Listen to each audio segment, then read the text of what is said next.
নমস্কার বন্ধুরা, সবাই কেমন আছেন? আশা করি সবাই ভালো আছেন, সুস্থ আছেন। মৌসুমি সরকার বিশ্বাস চ্যানেলের তরফ থেকে আপনাদের সকলকে জানাই মহা অষ্টমীর প্রীতি, শুভেচ্ছা ও অভিনন্দন। আজ আমি আপনাদের সাথে শেয়ার করব দেশি মুরগির বিরিয়ানি রেসিপি। তার জন্য আমি এখানে নিয়ে নিয়েছি পরিমাণ মতো জল। জলের মধ্যে আমি এখানে দিয়ে দিলাম 4 চামচ লবণ, আর দিয়ে দিচ্ছি জলের মধ্যে আমি দিয়ে দিলাম 4টে লবঙ্গ, 5টা এলাচ, আর দিয়ে দিচ্ছি কিছুটা পরিমাণে দারচিনি। আপনারা কিন্তু নিজেদের পরিমাণ মতো দিয়ে নেবেন। আমি যেহেতু এখানে 1 কেজি চালের বিরিয়ানি করছি, তাই আমি কিন্তু একটু বেশি পরিমাণে দিয়েছি। আপনারা কিন্তু নিজেদের পরিমাণ মতো দিয়ে নেবেন। এবার আমি এর মধ্যে দিয়ে দিলাম 3 থেকে 4 চামচ সাদা তেল। এবার এটাকে আমরা কিছুক্ষণের জন্য ঢেকে দেব। এখানে দেখুন আমি কিন্তু 1 কেজি চাল নিয়ে নিয়েছি, এখানে বাসমতি রাইস নিয়ে নিয়েছি। আমরা কিন্তু এই চালটাকে আধ ঘন্টা আগে ধুয়ে কিছুটা জল দিয়ে ভিজিয়ে রেখেছিলাম। চালটা এখন আগের থেকে অনেকটাই ফুলে গেছে। এবার আমরা এখানে চালটা দিয়ে দেব। এবার আমরা এর মধ্যে দিয়ে দেব ভিনিগার। আমি এখানে 2 চামচ ভিনিগার দিয়ে দিচ্ছি। ভিনিগারটা দেওয়ার ফলে ভাতটা কিন্তু ভেঙে যাবে না। দেখুন এখানে কিন্তু চালটা আমরা পুরোপুরি সেদ্ধ করে নেব না, আমরা এখানে চালটা 80% সেদ্ধ করে নেব। এবার আমরা একটা সাদা কাপড়ের মধ্যে এইভাবে ভাতগুলোকে ঢেলে দেব। দেখুন তারপর ভাতগুলো আমি এইভাবে একটা থালাতে রেখে দিয়েছি। অন্যদিকে আমি এবার মাংসটা ম্যারিনেট করে নেব। তার জন্য আমি নিয়ে নিয়েছি এখানে প্রায় 700 গ্রাম মতো মাংস। তার মধ্যে দিয়ে দিচ্ছি 1 চামচ লবণ, 1 চামচ হলুদ, দিয়ে দিচ্ছি এখানে আমি 1.5 চামচ মতো লঙ্কা গুঁড়ো। লঙ্কাটা কিন্তু নিজেদের পছন্দ মতো আপনারা দিয়ে নেবেন। আপনারা চাইলে এর মধ্যে কাঁচা লঙ্কা বাটাও ব্যবহার করতে পারেন। এবার আমরা এর মধ্যে দিয়ে দিচ্ছি বিরিয়ানির মশলা। আমি এখানে কিন্তু বিরিয়ানির গুঁড়ো মশলাটা ব্যবহার করছি, আপনারা চাইলে গোটা মশলাটা গুঁড়ো করেও ব্যবহার করতে পারেন। এবার দিয়ে দিচ্ছি 1 চামচ আদা ও 1 চামচ রসুন, আর এখানে দিয়ে দিচ্ছি 4 থেকে 5 চামচ সর্ষের তেল। আপনারা কিন্তু এই ম্যারিনেট করার সময় অবশ্যই চেষ্টা করবেন সর্ষের তেল ব্যবহার করার।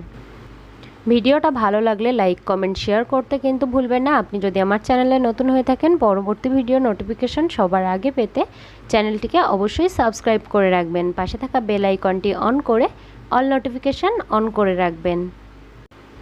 দেখুন এখানে মাংসটা কিন্তু আমি ম্যারিনেট করে রেখেছি। এটা আমরা কিছুক্ষণের জন্য ম্যারিনেট করে রাখছি। এবার আমরা একটা কড়াইতে দিয়ে দিয়েছি কিছুটা পরিমাণে সাদা তেল, আর তার মধ্যে দিয়ে দিচ্ছি আলুটা কিন্তু আমি এইভাবে বড় বড় করে টুকরো করে কেটে নিয়েছি। বিরিয়ানির মধ্যে আলু না হলে কিন্তু ঠিক জমে না, তাই আমি এখানে আলু দিয়েই করছি। আলুটা ভাজার সময় আমি কিন্তু এর মধ্যে সামান্য পরিমাণে লবণ দিয়ে দিয়েছি। আলুটা কিন্তু ভাজার সময় আমরা লো ফ্লেমে আলুটাকে ভেজে তুলে নিয়েছি। এবার দেখুন পেঁয়াজটা কিন্তু এইভাবে মোটা মোটা করে একটু কেটে নেবেন। আমরা এখানে পেঁয়াজের বেরেস্তা বানাচ্ছি, তাই কিন্তু পেঁয়াজটা একটু মোটা করে কেটে নিতে হবে।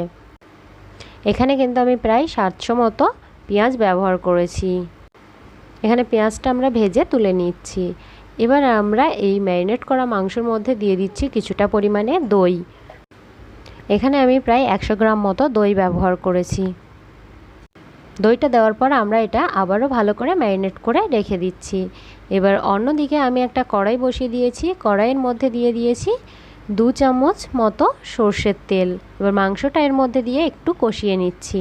দেখুন মাংসটা আমার একটু কষাই করা হয়ে গেছে।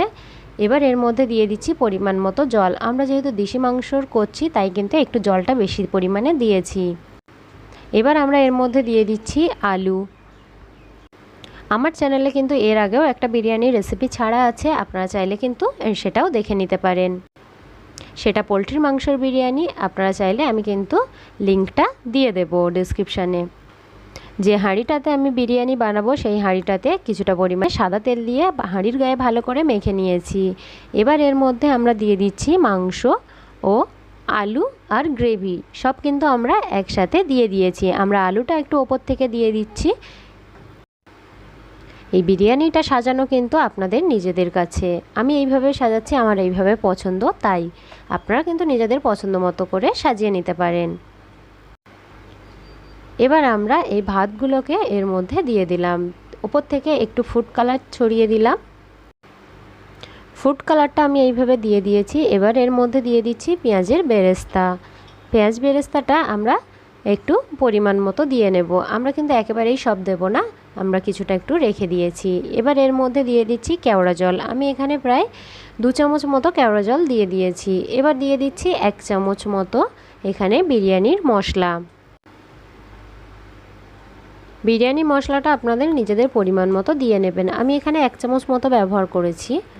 এবার এর উপর থেকে দিয়ে দিচ্ছি আবারও কিছুটা ভাত। তারপর এর মধ্যে আমরা দিয়ে দিচ্ছি আবারও ফুড কালার। ফুড কালারটা কিন্তু আপনারা নিজেদের পছন্দ মতো দিয়ে নেবেন, আপনারা চাইলে এর মধ্যে যে সবুজ ফুড কালারটা হয় সেটাও ব্যবহার করতে পারেন। এবার দিয়ে দিচ্ছি এর মধ্যে কিশমিশ। বিরিয়ানির মধ্যে কিশমিশটা দিলে কিন্তু বিরিয়ানিটা খেতে খুবই ভালো লাগে, আপনারা কিন্তু অবশ্যই চেষ্টা করবেন কিশমিশটা দেওয়ার। এবার এর মধ্যে দিয়ে দিচ্ছি আবারও কিছুটা পরিমাণে পেঁয়াজের বেরেস্তা। তারপর ওপর থেকে ছড়িয়ে দিচ্ছি 1 চামচ গোলাপ জল। আর এখানে আমি দিয়ে দিচ্ছি 50 গ্রাম মতো ঘি, আমি কিন্তু এখানে 50 গ্রামের একটু বেশি ঘি ব্যবহার করেছি, আপনারা ঘিটা নিজেদের পরিমাণ মতো দিয়ে নিতে পারেন। আমি যেহেতু এখানে সাদা তেল একটু দিয়েছি তাই কিন্তু ঘিটা আমি এখানে 50 গ্রামের একটু বেশি দিয়েছি, আপনারা কিন্তু চাইলে এর মধ্যে 100 গ্রাম ঘিও ব্যবহার করতে পারেন। এবার একটা খুন্তি দিয়ে এইভাবে মাঝখানটা আমরা একটু ছিদ্র করে দেব।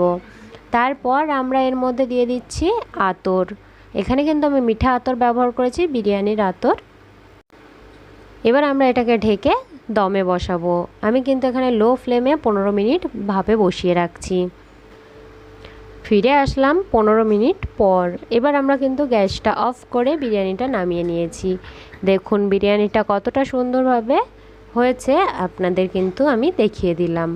আপনারা কিন্তু বাড়িতে অবশ্যই এইভাবে ট্রাই করবেন আর আমাকে কমেন্ট করে বলবেন কেমন হয়েছে।